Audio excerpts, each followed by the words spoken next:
Yes. I read with interest of your involvement with the Africa University in Zimbabwe and the Trans-Africa Forum. And I would be interested in what you may have learned from your contact with those endeavors that you can bring back to our world where racial issues are still so challenging. But your experience in Africa takes you to a place where tribal and ethnic tensions have become more salient than the traditional black-white racial issues which the continent dealt with for so long. Have you learned something that you can bring back to us from watching those nations, or Zimbabwe in particular, deal with its tribal and ethnic issues? Thank you for that question. Well, first let me locate myself in terms of time and circumstance with respect to that enormous continent. I am trained as an anthropologist, and my area of specialization is Africa. Use the mic. Oh, please excuse me. And my area, I'm trained as an anthropologist, my area of specialization, one of them is Africa and the African diaspora. And so I've been going to that continent now since I, as a young graduate student at Northwestern University, did my fieldwork. And that was 1960 to 1962 in a nation called Liberia. Trans-Africa is the organization that many of you might remember as the one that took leadership in the anti-apartheid movement. And I too was very much a part of that movement, and I am proud of the fact that I had a very strong and leadership role in encouraging the University of Massachusetts at Amherst to divest its holdings in South Africa. Many of you will remember that we weren't drinking South African wines, and artists were not going there. And though it would be absolutely terrible for us to say that we, through that anti-apartheid movement in our country, brought down apartheid, from President Nelson Mandela throughout that nation, this country of ours is often thanked, as is the international community, for our role in helping to end that horrific system.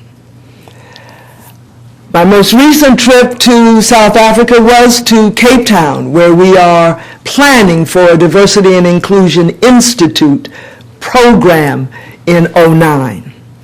My connection to the Africa University in Mutare, which is about a 4-hour drive from Harare in Zimbabwe, is this.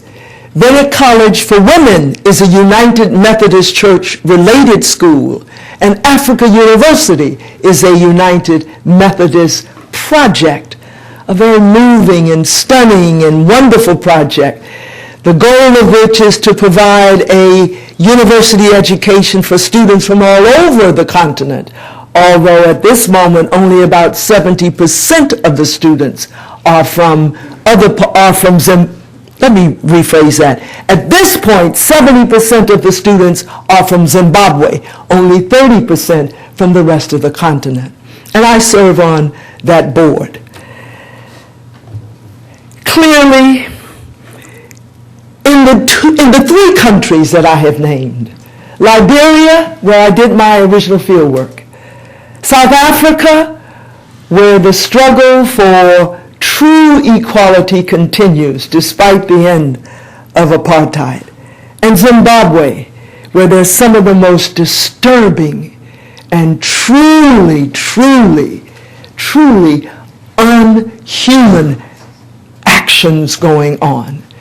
From all of these settings, what I do learn is, one can experience oppression on some basis and turn and victimize others. The horrible wars that took place in Liberia speak to this, and yet the hope. Liberia has the first woman president on the continent of Africa. I look at South Africa with all that has gone on and that continues to go on. Nelson Mandela, the brother president, would be the first to say that this is a journey in transforming that country and that there's much hope. And then finally, Zimbabwe. Though what we see now under the leadership of Robert Mugabe is for many so disturbing, while, as you put it, the tribalism is obvious, we have to also remember that it's not just tribalism, that sometimes nations of the West, including ourselves, have contributed to the circumstances that we now see. But the final thing I'm going to say, and I've learned this as an anthropologist, I've learned this, and it's an important lesson. The sooner white folk get the message that we all came from Africa and are Africans, the better we're going to be.